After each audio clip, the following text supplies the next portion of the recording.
के बाद आपका स्वागत है। सूबे के सियासी गलियारों में इन दिनों एक चर्चा जोरों पर है।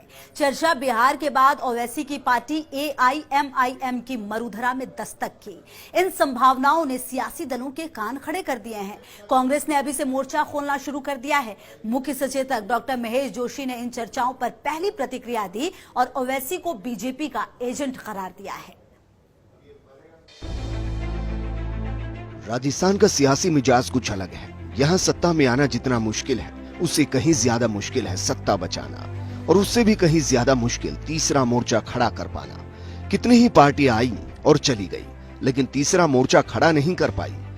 वहीं अब बिहार चुनाव में 5 सीटें फतह करने के बाद असदुद्दीन ओवैसी की पार्टी AIMIM उत्साह में है और मरुधरा की राजनीति में दस्तक देने की तैयारी में है। ओवैसी की पार्टी ने बहुजन समाज पार्टी और लोजपा जैसे प्रमुख पार्टियों से न केवल ज्यादा सीटें जीती, बल्कि ज्यादा मत प्रतिशत भी हासिल किया। सीमांचल के इलाके में ओवैसी की पार्टी का मुसलमानों के बीच दबदबा देखा गया। बिहार के बाद बंगाल की तैयारी है, फिर हिंदी भाषी क्षेत्रों की। खासतौर पर राजस्थान में तो ओवैसी की पार्टी अपनी जमीन तलाश रही है।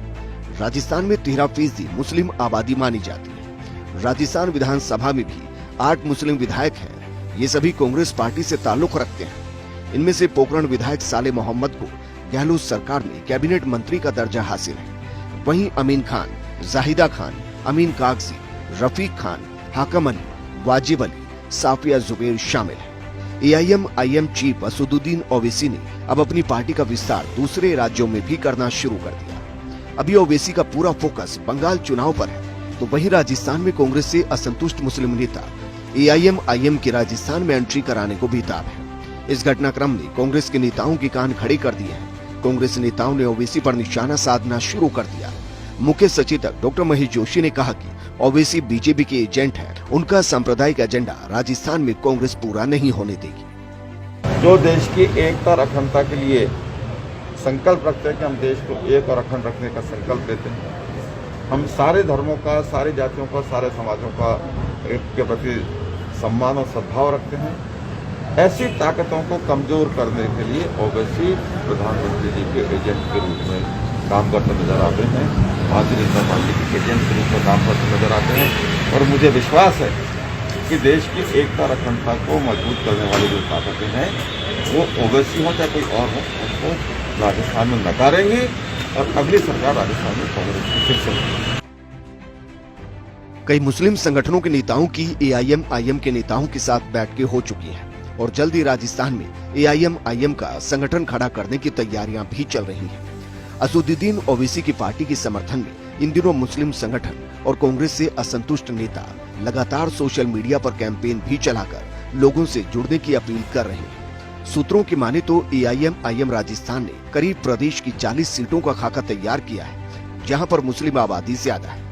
जयपुर, टोंक, सवाई माधोपुर, धौलपुर, अलवर, सीकर, झुंझुनू, नागौर, अजमेर, चूरू, बीकानेर, जोधपुर, जैसलमेर, बाड़मेर और करौली जैसे प्रमुख जिलों पर AIMIM का खास फोकस है। यहाँ पर मुस्लिम आबादी 40 से 50 हजार से ज्यादा है। वहीं राजस्थान के मुस्लिम बहुल्य विधानसभा क्षेत्रों की बात करें तो आदर्श नगर, किशनपोल, हवा महल, टोंक, सवाई माधोपुर, धौलपुर, पुष्कर, मसूदा, अजमेर शहर, तिजारा, लक्ष्मणगढ़, रामगढ़, कामा, नगर, बीकानेर पूर्व, सरदार शहर, सूरसागर, शिव, पोकरण, मकराना, चूरू, फतेहपुर, धौलपुर, नागौर, डीडवाना, मंडावा, नवलगढ़, झुंझुनू, सीकर, दातारामगढ़, लाड़नू, बाड़मेर, जैसलमेर और लाड़पुरा जैसे विधानसभा क्षेत्र हैं, जहां मुस्लिम मतदाता निर्णायक साबित हो सकते हैं।